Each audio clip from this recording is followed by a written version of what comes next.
జై శ్రీ గణేష. మనం మహాభారతం చెప్పుకుంటున్నాం. ఎంతవరకు వచ్చాము? మహాభారతంలో అరణ్య పర్వంలో ఉన్నాం. పాండవులు తీర్థయాత్రలు చేయాలనుకుంటున్నారు. తీర్థయాత్రలో భాగంగా అలా అలా నడుస్తూ వచ్చారు. సుకన్య కథ వరకు తెరుచుకున్నారు. సుకన్య కథ తర్వాత వీళ్ళు నడుచుకుంటూ సైంధవరణ్యం ప్రాంతంకి వస్తారు. ఈ సైంధవరణ్యం గురించి మహాభారతంలో చాలా బాగా చెప్పారు. శాంతనుడు, శుకనుడు, నరనారాయణులు, బ్రహ్మ వీళ్ళందరూ సాక్షాత్తు తిరిగేటువంటి ప్రాంతం ఇది. దేవ ఋషుల నివాస భూమి అని చెప్తారు మహాభారతంలో. అక్కడే పక్కన యమునా నది ఉంటుంది.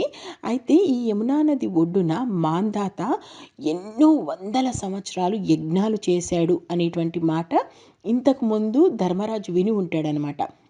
దాంతో రోమశుని అడుగుతాడు, నేను మాంధాత గురించి విన్నాను, ఇక్కడే కదా అతను యజ్ఞం చేసింది అని అడుగుతాడు. అప్పుడు రోమశుడు, అవును, ఇక్కడే ఎన్నో సంవత్సరాలు మాంధాత యజ్ఞం చేశాడు, అతని గురించి చెప్తాను అని చెప్పేసి చెప్పడం స్టార్ట్ చేస్తాడు. ఈ మాంధాత ఎవరు తెలుసా?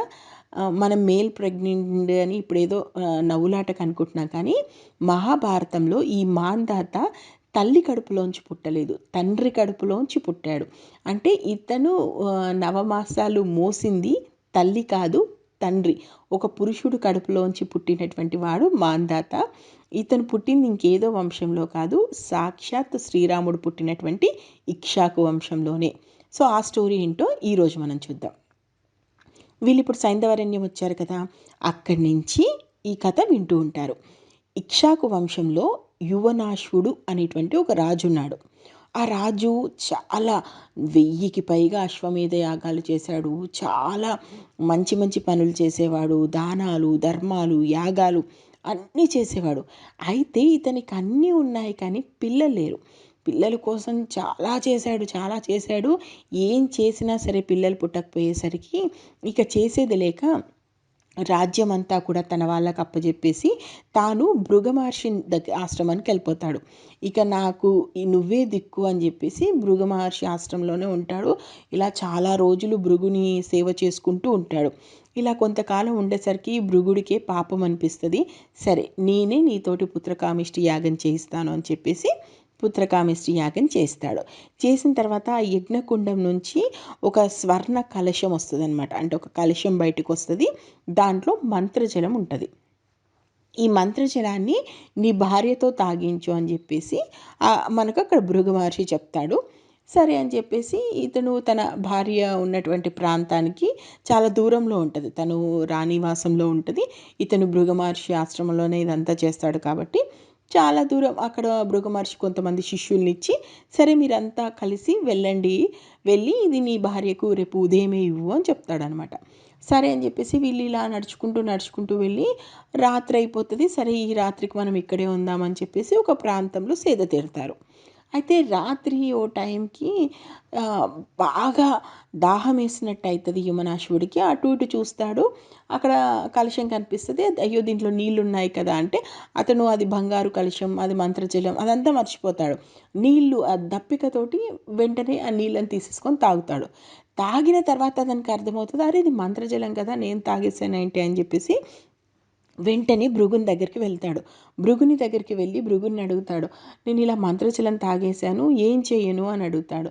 ఇది నీ భార్య తాగాల్సింది, నువ్వు తాగేశావు, ఇక చేసేది ఏమీ లేదు, నీ కడుపునే కొడుకు పుడతాడు అంటాడు. దానికి యమనాశ్వుడు ఆశ్చర్యపోతాడు. నేనెలా కొడుకును కంటాను, ఆడవాళ్ళ గర్భంలో కదా పుట్టేది, నాకెలా పుడతాడు అంటే ఇది అంతే, ఇంకా నువ్వు మంత్రజలం తాగేశావు కాబట్టి నీ కడుపులోంచి నీ వారసుడు వస్తాడు, దాన్ని ఇంకెవరూ మార్చలేడు అంటారు. దాంతో ఇంకా చేసేది లేక యమనాశుడు వెళ్తాడు, తన రాజ్యంలో రాజ్యం చేసుకుంటూ ఉంటే మెల్లమెల్లగా అతని గర్భంలో పిండం పెరుగుతూ ఉంటుంది.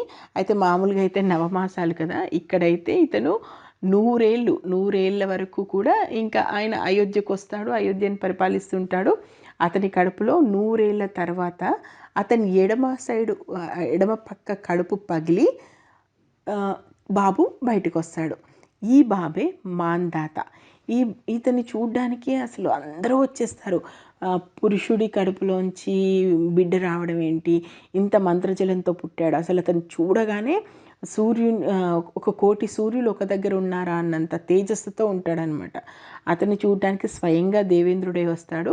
దేవేంద్రుడు తన చూపుడు వేలును ఆ బాబు నోట్లో పెడతాడు. దాంతోటి అమృతంలాగా అతని శరీరానికి అది సోకుతుందనమాట. ఇంద్రుడి యొక్క చేతి వేళ్ళను అతన్ని సప్పరించడం ద్వారా. సో ఇలా అసలు మాంధాత గురించి చాలా గొప్పగా చెప్తారు.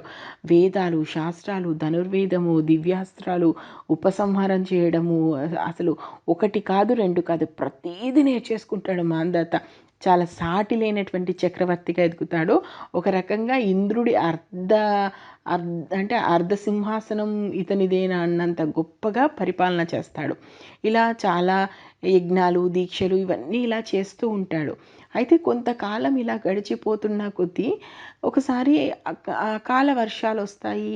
అస్సలు వర్షాలు కురవవు. దాంతో ప్రజలందరూ కూడా అల్లాడుతూ ఉంటారు. ఎప్పుడూ లేనిదే ఆయన రాజ్యంలో కరువు కాటకాలు వచ్చేస్తాయి. దాంతో మాంధాత స్వయంగా ఇంద్రుడిని పూజిస్తాడు. ఇంద్రుడు వస్తాడు. అయినప్పటికీ కూడా వర్షాలు కురవనివ్వడు. ఇంద్రుడు ఇక్కడ ప్రజలు చేసిన పాపాల కారణంగా ఇంకా ఇక్కడ వర్షాలు కురవవు అని చెప్తాడు. దాంతో మాంధాతే పూనుకొని తన బాణాలతోటి మేఘాలను మొత్తం అతలాకుతలం చేసేలాగా అంటే మేఘాలకు చిల్లులు కొడతారండి. మన కుండను కనుక రాయితో కొడితే చిల్లులు పడతాయి కదా, అలా మేఘాలను ఈయన తన బాణాలతో చిల్లులు పడేలా చేసి వర్షాన్ని కురిపించాడు. దాంతో ఇంద్రుడు కూడా ఇంకా చేసేదేమీ లేక చక్కగా వర్షాలు పడేలా చేస్తారు. దాంతో ప్రజలందరూ కూడా సుభిక్షంగా ఉంటారు.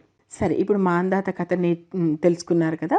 అక్కడి నుంచి ముందుకు వెళ్దాము అనేటువంటి సమయంలో రోమశుడు ఏమంటాడంటే, కురుక్షేత్రంలో సరస్వతి ఒడ్డున ద్రుపదుడు ఉన్నాడు కదా, అతనికి సోమకుడు పుత్రయాగం చేసి 100 మంది కుమారులను కన్నాడు. అది కూడా ఈ ప్రాంతంలోనే అని చెప్తాడు. సో ఆ కథ కూడా చెప్పండి అని అడుగుతాడు ధర్మరాజు.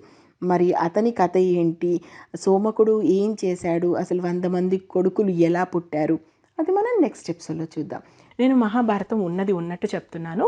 మీకు నచ్చితే ఆశీర్వదించండి. ఇప్పటి వరకు మహాభారతంలో ఏం జరిగిందో తెలుసుకోవాలనుకుంటే మన ఛానల్లో ప్లేలిస్ట్లోకి వెళ్తే మహాభారతం ప్లేలిస్ట్ ఉంది, మీరు చూడొచ్చు. Thank you. జై హింద్.